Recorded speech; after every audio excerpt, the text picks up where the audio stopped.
네, 19대 대선의 사전 투표율 26.06%를 기록했습니다. 이틀간 진행된 사전 투표에 모두 1,100만 명이 넘는 유권자들이 미리 한 표의 권리를 행사했습니다. 네, 5월 9일 본투표에서 20년 만에 처음으로 이 최종 투표율이 80%를 넘을지 관심이 모아지고 있습니다.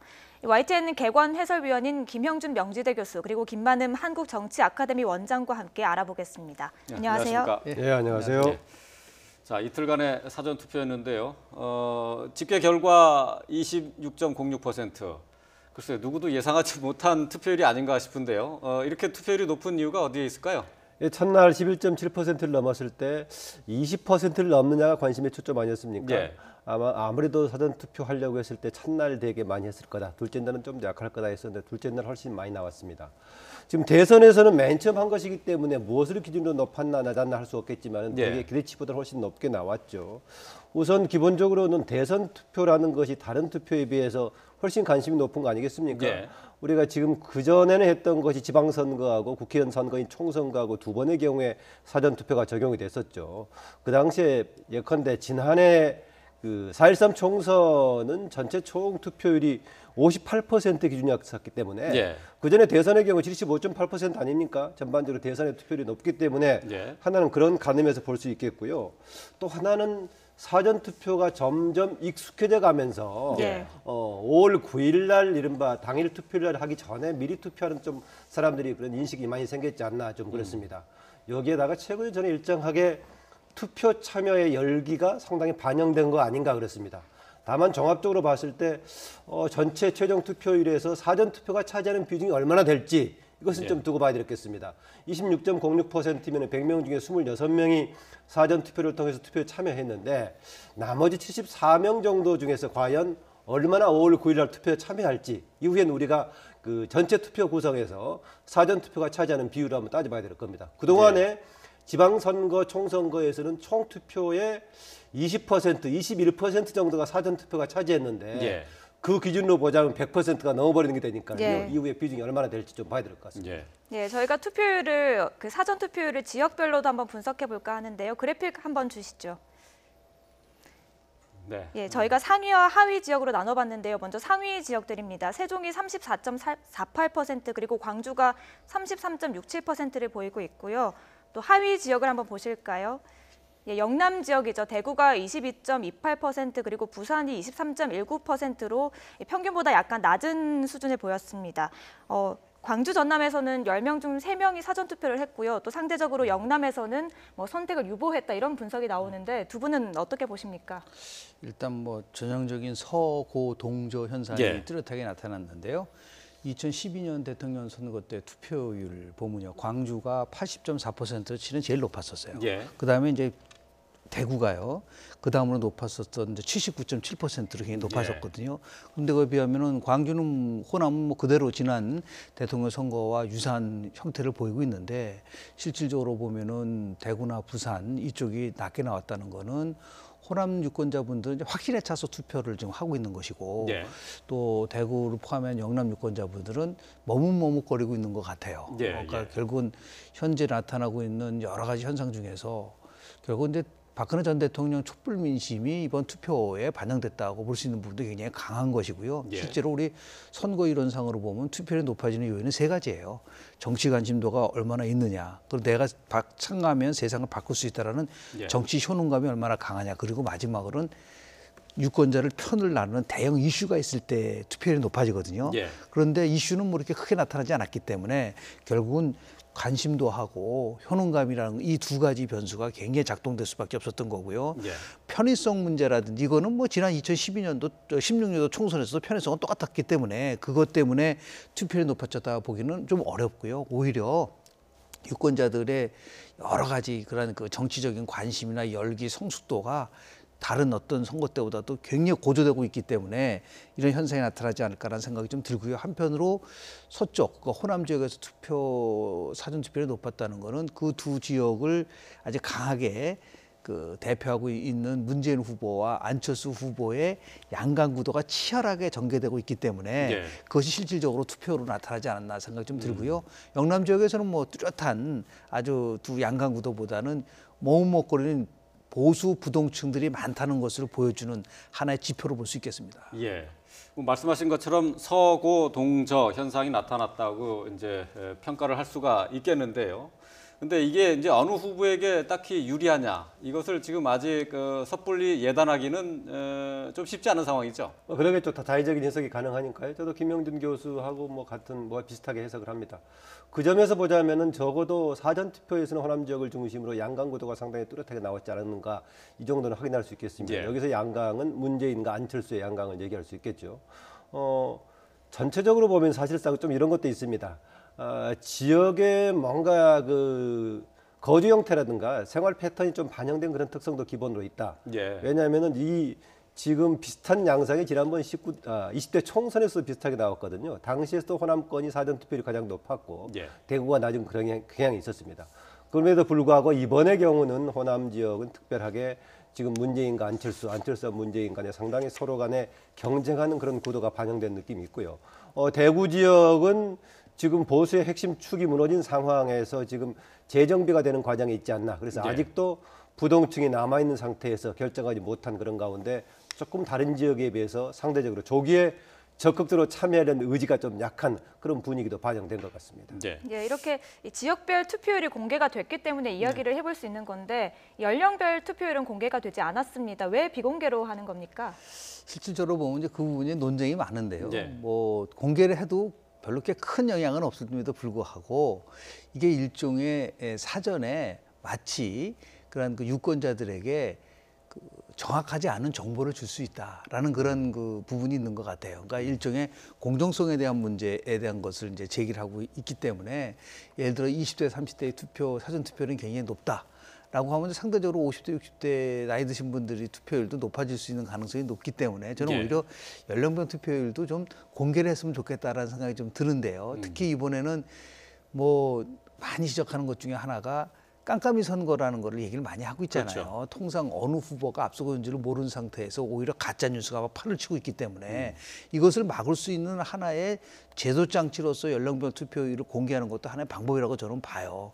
그렇지만 또 중앙선관위에서는 공개하는 것보다는 공개하지 않는 게 공정한 선거를 만들 수 있는 하나의 척도라고 보기 때문에 지금 공개를 하고 있지 않는데요. 제가 흥미로운 거는 나이 드신 분들은 실은 사전 투표보다는 정시 투표에 참여하시는 비율이 굉장히 높아요. 좀 높죠. 예. 예, 20, 30대 젊은 세대라든지 진보 성향 있는 분들이 사전 투표를 많이 활용을 하시는데 투표 당일날 5월 9일날 아침 11시에 투표율이 어떻게 나타나냐에 따라서 상당히 의미 있는 우리 해석이 가능한데요. 예. 2012년 밤 아침 11시에 당시 투표율이 26.4%였었어요.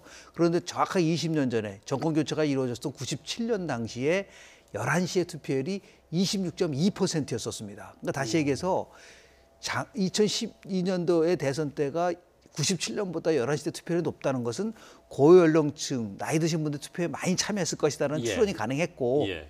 실제로 50대의 투표율이 82%였었고요. 그렇죠. 그리고 60대 이상이 80.9%였거든요.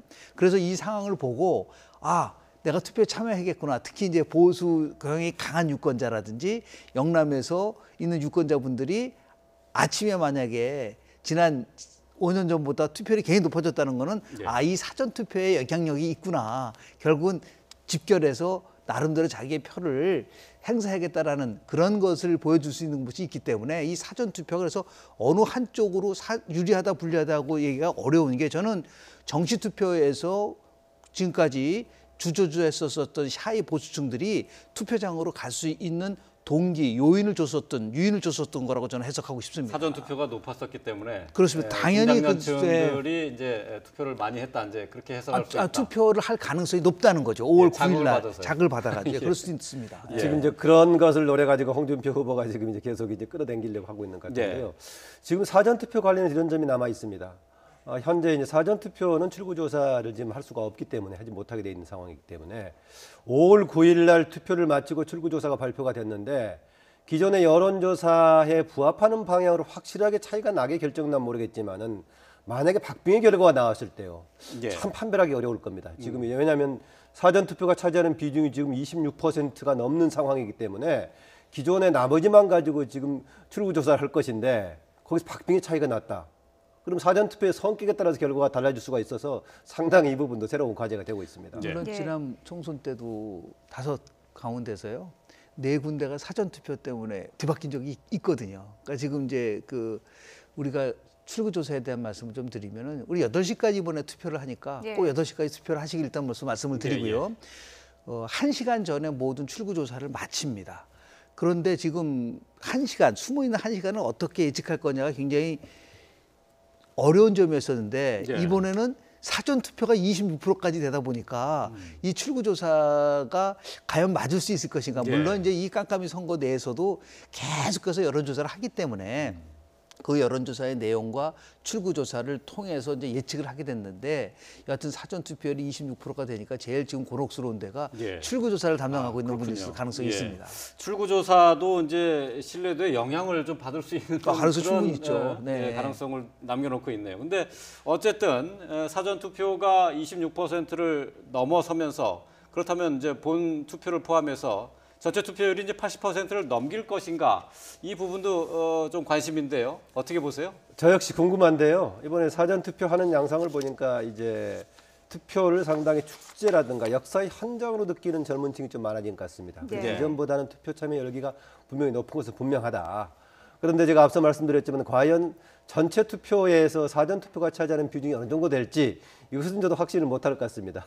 지난번 지방선거 총선에는 제가 20%, 21%라고 그랬는데 대강 계산했을 때 총 투표를 그대로 계산한다면 5배 정도 곱해야 되는 거 아니겠습니까? 예. 26% 곱하면은 지금 100%가 넘어버린 상황이 되니까요. 예. 이후에 정말 어느 정도 비중이 차지할지 그 기준인데요. 저는 지난 75.8%, 2012년 기준 정도는 되지 않을까 최소한 좀 그런 생각을 하게 됩니다. 그것보다 조금 높을 가능성도 있고요. 한국갤럽이 지난 5년 전에요. D-7일 일주일 전에 조사를 한 적이 있어요. 반드시 투표하겠다라는 비율이 91%였거든요. 그렇죠. 근데 실질적으로 75.8%가 됐어요. 이번에도 한국갤럽이 조사했는데 정확하게 수치가 같습니다. 예. 91%가 반드시 투표하겠다고 했기 때문에 최소한도 75.8%를 유지할 거라고 보는데 거기에 플러스 알파 두 가지가 있는데요. 하나는 이 사전 투표라는 게 있고 두 번째는 이번 선거는 정상적인 선거가 아니지 않습니까? 대통령 탄핵으로 인한 조기 그렇죠. 대선 그리고 촛불 민심이 있기 때문에 저는 80%에 육박하는 나름대로 투표율이 지금 뭐 이 5년 전보다 굉장히 높아질 수 있는 가능성은 굉장히 높다고 보고요. 또 하나는 조금 전에 말씀드린 것처럼 이 투표율에서 세대별 경쟁이 있을 가능성이 굉장히 큽니다. 예. 지난 2012년에는 20대가 68.9% 투표율을 보였어요. 그리고 30대가 70% 투표를 보였는데 당시 5년 전에는 50대가 82% 그리고 60대가 80.9%였어요. 약간 차이가 있었단 말이에요. 예. 그러나 이번에 젊은 세대의 투표율이 굉장히 높아진다는 것은 결과적으로 이번에 투표를 할까 말까 망설였었던 예. 이런 그 고연령층도 투표를 참여하게끔 할 수 있는 요인이 있을 수 있기 때문에 저는 80%대에 육박할 수 있는 아주 굉장히 높은 투표율을 볼 수 있는 가능성은 저는 높다고 봅니다. 저도 김영진 교수 지적처럼 높아질 변수가 좀 많다라고 봅니다. 상대적으로 투표가 낮을 요인은 구 여권이 지금 이제 탄핵 이후에 치른 선거이기 때문에 투표 참여가 혹시 낮을 소지는 조금 있긴 한데 나머지 변수들은 상당히 투표율을 높일 소지들이 굉장히 많다. 지금 얘기한 것에다가요. 지금 주요 후보군들 우리가 TV 토론에 참여했던 4섯 후보군들 보면 다 서로 끌어당기려고 하는 이런 요인이 있기 때문에 예. 각 지지하는 그룹들이 참여할 소지가 있고요. 또 하나 작은 변수가 모르겠는데 이번 5월 9일 날 투표일은 재보궐선거 날짜하고 또 동시 일반 선거 같이 겸한단 말이에요. 일반 선거라는 것은 휴일 삼아서 휴일로 공휴일로 해가지고 투표하는 날짜인데 예, 예. 시간은 우리가 재보궐선거처럼 8시까지 하는 것이기 때문에 그 역시 조금 플러스 요인이 같이 되고 있습니다. 예. 예, 후보들 얘기가 나왔는데 그나저나 이 더불어민주당 문재인 후보는 약속을 지켜야 하죠. 이 사전 투표가 25%를 넘으면 프리허그를 하겠다고 했는데 오늘 그 약속을 지킨다고요?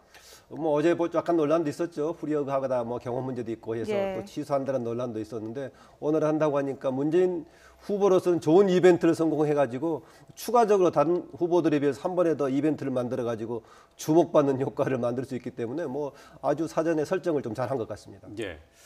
자, 계속해서 이제 자유한국당의 홍준표 후보를 좀 살펴보겠는데요. 홍준표 후보 같은 경우는 이제 보수 결집을 노리는 것 같습니다.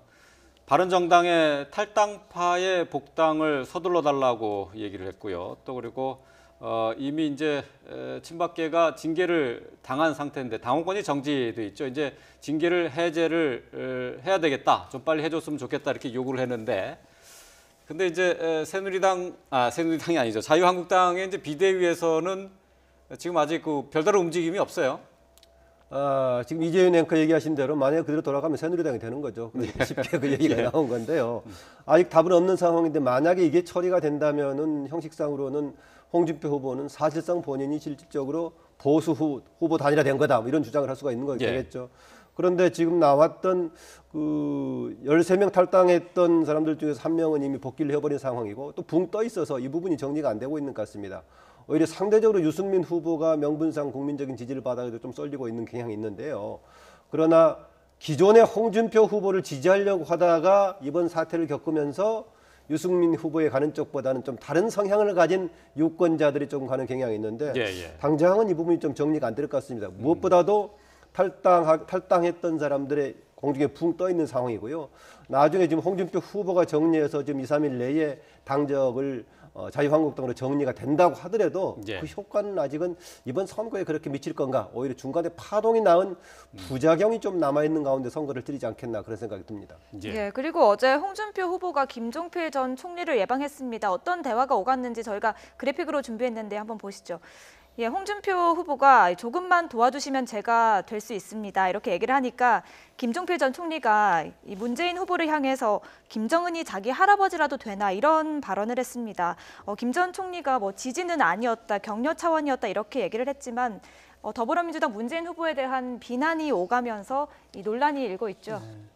일단은 뭐 조금 전에 말씀드린 것처럼 대한민국 대통령 선거에서는 이제 지역별 투표 형태가 굉장히 강하게 나타나고 있고요.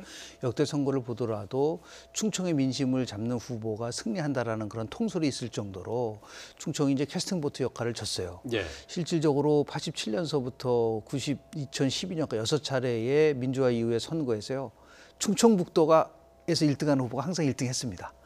한 번도 바뀐 적이 없어요. 그래서 충청북도가 일종의 대한민국에서의 미국의 뉴햄프셔와 같다라고 얘기한 적이 있었는데요. 바로미터입니다. 단 한 번도 바뀐 적이 없습니다.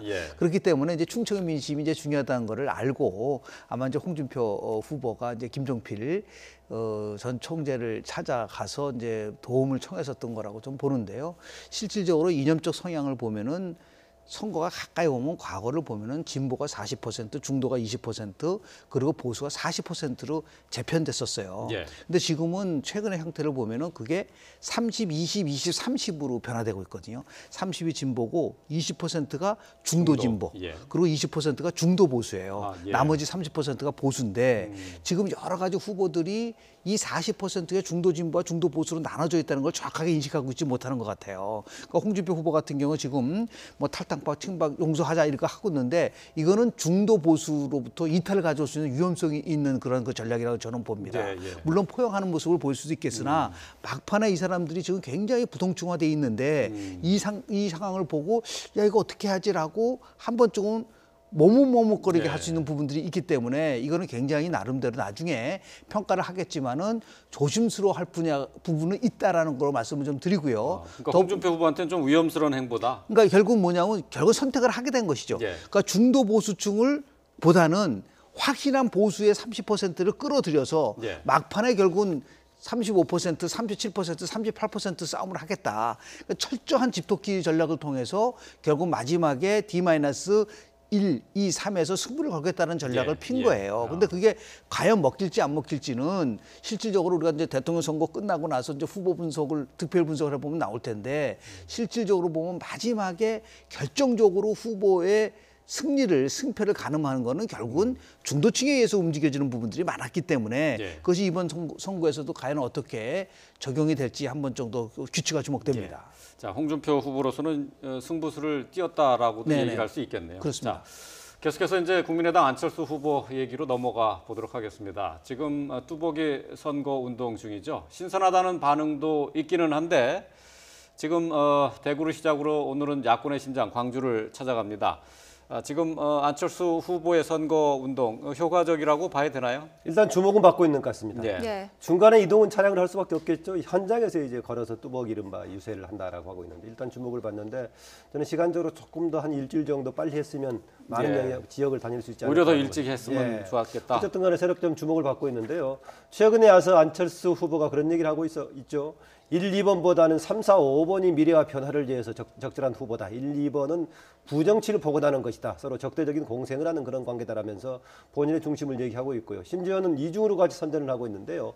안철수 후보를 뽑는 것이 미래를 향한 선택이다라고 얘기를 하면서 예. 본인이 싫으면은 적어도 다른 유승민, 심상정 후보를 뽑아달라라고 얘기하고 있고 본인이 대통령이 됐을 때는 이들 후보와 같이 갈 수 있겠다. 이게 물론 상대 후보한테 얼마나 먹힐지는 모르겠지만 일단 기존의 정당의 후보인 문재인과 홍준표 후보를 구정치를 대표하는 세력으로 얘기하고 둘이 적대적 공생을 하고 있더니 공격을 하고 있는데 이게 유권자들에게 얼마나 각인이 될지 또 호소력이 있을지 뭐 지켜보는 대목입니다. 예. 저 부분은 실질적으로 새로운 선거운동 방식이라고 얘기를 하고 있지만 전통적인 방식과는 거리가 먼 거예요. 저는 저거 효과가 그렇게 크지 않을 거라고 봅니다. 왜냐하면 결국은 선거 막판에는요. 조직과 이념으로 자신의 지지층을 결집시키는 거예요. 그러니까 예. 혼자서 저렇게 유세하는 것이 새롭게 보일 수는 모르겠으나 실리적인 면에서 봤을 때는 많은 사람들이 장면을 보게 되는 거예요. 예. 그러니까 예를 들어서 문재인 후보가 모이는데 수만 명이 모였다. 그리고 어떤 후보가 모이는 데는 적었다. 그리고 예. 굉장히 그걸 보고 사람들이 자기가 이 후보가 강세구나를 판가름할 수 있는 요소가 있기 때문에 막판에 그렇게 많은 사람들이 조직과 이념으로 재편을 하는 거거든요. 그런 의미에서 봤을 때 일정한 부분은 저렇게 대형 유세체 대신에 도보 대축교통 이용하는 거는 좋지만 저게 지금 선거 막판에서 할 수 있는 것이냐 과연 예, 예. 선거 막판에 오히려 전통적 방식을 통해서 한 사람이라도 더 많이 만나고 한 사람이라도 더 많이 규합할 수 있는 그러한 방식으로 가는 것이 오히려 더 효과적이지 않았을까라는 생각이 좀 들고요. 예. 조금 전에 말씀하신 예를 들어서 진보의 목소리를 더 듣고 싶으면 심상정 후보를 듣고 보수의 새로운 희망을 위해서는 유승민 후보를 찍어라. 이거는 제가 볼 때는 선거의 막판에서 나올 수 있는 좋게 보면은 굉장히 새롭게 보이지만 나쁘게 보면 패배주적 사고다. 예, 예. 그러니까 선거에서는 막판에 자기가 확실하게 될 수 있다는 강한 인식을 줘야 되는데 예. 그런 면에서 봤을 때는 저는 저 방식이 과연 통할까라는 거를 선거 예. 끝나고 나서 한번 굉장히 우리가 유심하게 아주 굉장히 면밀하게 한번 좀 연구해 볼 수 있는 대목이라고 저는 봅니다. 예. 네. 자, 안철수 후보의 뚜벅이 유세는 사실 당내에서도 좀 논란이 있었다고 네네. 얘기를 들었어요. 하지만은 이번 대선 과정에서 이번 유세를 통해서 어떤 효과를 거두게 될지는 뭐 투표로서 이제 새로운 시도니까요. 예, 네. 그렇죠. 좀 신선하다는 평가도 있으니까요. 뭐 결과는 지켜봐야 되겠습니다. 자, 유승민 후보로 넘어가 보도록 하겠습니다. 유승민 후보 같은 경우 이제 딸 유담 씨의 강제 추행 때문에 유담 씨를 강제 추행한 남성 때문에 화제가 됐는데요. 이 남성이 불구속 입건이 됐습니다. 정신장애가 있는 30대였는데요. 어제 피의자가 경찰에 나왔는데요. 잠시 얘기를 들어봤습니다. 다 진술했고요. 그거를 충분한 것 같습니다. 직구전 장난이었습니다. 1년은 무한합니다. 네, 자, 이 경찰에 검거가 된 이 30대 남성. 참 이게 선거 과정에서 있어서는 안 되는 일이 일어나는데 이게 해프닝이라기보다는 이게 범죄 행위 아닙니까? 그렇습니다. 선거 과정뿐만이 아니라 일상적이라고 하더라도 그 여성한테 그런 거 같이 해가지고 그런 추행 같은 똑같은 그런 모습을 보여준 거 그랬고요. 더구나 근래에 와서 유승민 후보가 상당히 그 구보수 진영으로부터 사실상 약간 외톨이가 되는 분위기 속에서 다만 국민들로부터는 오히려 지지를 받는 그런 분위기 아니었습니까? 이것까지 몰려가지고 다시는 뭐 이런 일이 좀 안 생기도록 해야겠지만요. 일단 예. 국민들이 대신 좀 성원을 해주고 있는 것 같습니다. 다만 조금은 안타까운 게 조금 압도적인 좀 분위기로 갔으면은 유승민 후보가 새로운 구시점이 될 수 있을 것인데요. 워낙 지지가 낮은 상태에서 출발했었기 때문에 국민들의 성원이 어느 정도 답지할지 그동안에는 아예 그 국고 보정을 받는 10% 정도의 지지도 한때 포기하고 있었는데 내부적으로는 혹시 그쪽까지도 기대하고 있는데 국민들의 최근에 유승민 후보에 대한 명분상의 공감이 얼마나 지금 지지를 확보할 수 있을지 그것도 주목되는 부분으로 생각합니다. 자, 이제 바른정당 의원은 이제 12명이 이제 탈당을 했는데요. 역설적으로 이제 후원은 늘고 있습니다. 이게 이제 선거 결과에 어떻게 영향을 미칠지는 좀 더 지켜봐야 되겠습니다. 자, 계속해서 정의당의 심상정 후보를 좀 살펴보도록 하겠습니다. 오늘 서울과 수도권을 돌면서 지지 호소에 나서게 되는데요. 어제 광주를 찾아서 한 말을 저희가 정리를 해봤습니다. 심상정한테 찍는 표는 사표가 아닌 1타 3피다. 이렇게 주장을 했는데요. 자, 심상정 후보의 상승세가 상당히 놀랍습니다. 지금 이제 최종 득표율이 한 10%를 넘는 것 아니냐 이런 뭐 전망도 있어요. 실질적으로 2000년도에 당시 민주노동당이 정당 득표에서 얻은 득표율이 10.3%였었어요. 예. 2000년대 권영길 후보가 얻은 게 3.9%. 근데 지금 이제 심상정 후보가 과연 2004년도에 민주노동당이 얻은 10.3%를 과연 뛰어넘을 수 있을까? 진보 정당이. 예. 그러면서 봤을 때 가능성은 반반이라고 보는데 지금 추세로 보면요. 하나 흥미로운 것은 20대에서의 심상정 후보의 지지율이 지금 폭발적으로 늘어나고 있어요. 예. 그러니까 다시 얘기해서 최근에 그 D-6일 전에 그 여론조사 공포 금지 이전에 나왔었던 여론조사 결과를 전체적으로 보면요. 20대에서는 오히려 안철수 후보보다도 더 많이 나오고 있는 그 여론조사 결과들이 있었거든요. 예, 예. 저런 것들이 아마 이제 심상정 후보가 10% 득표를 할 수 있는 이제 기반이 될 수 있는 부분들이 있다고 보는데요. 흥미로운 것은 심상정 후보가 10%를 득표를 하면은 최대 수혜자가 과연 누굴까? 예. 결국 문재인 후보가 굉장히 곤혹스러움을 당할 가능성이 굉장히 큽니다. 예. 2012년에 문재인 후보가 얻은 게 전체 중에 48%를 득표를 했어요. 근데 만약 심상정 후보가 10%를 득표를 한다고 한다면 문 후보의 지지율이 38%까지 떨어질 수 있는 부분들이 있고 예. 지금 유승민 후보도 조금 전에 말씀을 드렸지만 이 집단 탈당을 해서 바른정당 의원들이 탈당하여서 많은 사람들이 후원금 당원들이 모이고 있는데 그 수혜자는 오히려 문재인 후보가 아니에요. 아니에요? 예. 문재인 후보의 지금 표를 갉아먹고 있는 건 심상정하고 유승민 후보. 예, 유승민 예. 후보가 보수 쪽에서 표를 가져오는 것이 아니라 예, 예. 젊은 층으로부터 표를 가지고 있기 때문에 이것이 실질적으로 어떠한 결과를 가져올지 굉장히 저는 관심이 집중되고 있습니다. 예, 그런 의미에서 예. 보면 지금 문재인 후보가 심상정 후보하고 유승민 후보로부터 지금 협공을 받고 있는 지금 입장이에요. 이것을 예. 어떻게 극복할 것이냐가 아무런 굉장히 이제 관심이 있을 건데요. 하여튼 예. 심상정 후보가 저렇게 높은 득표를 하고 있는 두 가지 이유는 하나는 일관성 있게 자신의 이념과 노선을 얘기를 하고 있다는 부분도 하나가 있고요. 예. 또 하나는 엄밀하게 따지면 이 진보 정당이라는 것이 유일한 진보 정당이라는 표현을 많이 하지 않습니까? 예, 예. 그러니까 진보층에서 특히 이제 대한민국은 조금이라도 진보와 보수로 나눠지는 상황 속에서 이 진보가 나름대로 새로운 전기를 마련할 수 있는 그러니까 보수와 진보가 10년 동안 이렇게 정권이 교체되는 이런 과정 속에서 문재인 후보가 오히려 당선될 가능성이 높으면 높을수록 심상정 후보한테 편하게 투표를 할 수 있는 진보층이 많아진다. 예, 그렇죠. 이런 것들이 역설적으로 예, 예. 심상정 후보를 지지할 수 있는 여건이 되고 있는 것이 아닌가 생각을 하고 있습니다. 예, 알겠습니다. 자, 심상정 후보의 지지율 높아지는 것 그리고 또 유승민 후보의 지지율 높아지는 게 어느 후보의 표를 갉아먹게 될지 네, 좀 한번 관심 어떻게 될지는 있습니다. 이제 뭐 투표를 통해서 이제 드러날 수밖에 없겠습니다. 참고로 그 2004년에 그 예. 총선 때 민주노동당 득표율은 13%였어요. 예, 예, 예. 짧게 좀 해주시죠. 예. 좀 다르고요. 예, 예, 네. 예. 죄송합니다. 시간이 많지 않아가지고 예. 어느새 이제 대선 본투표 이제 사흘 앞으로 다가왔습니다. 대선 판세 짚어봤습니다. YTN 객원 해설위원 김영준 명지대 교수 또 김만음 한국정치아카데미 원장과 함께했습니다. 고맙습니다. 네, 고맙습니다.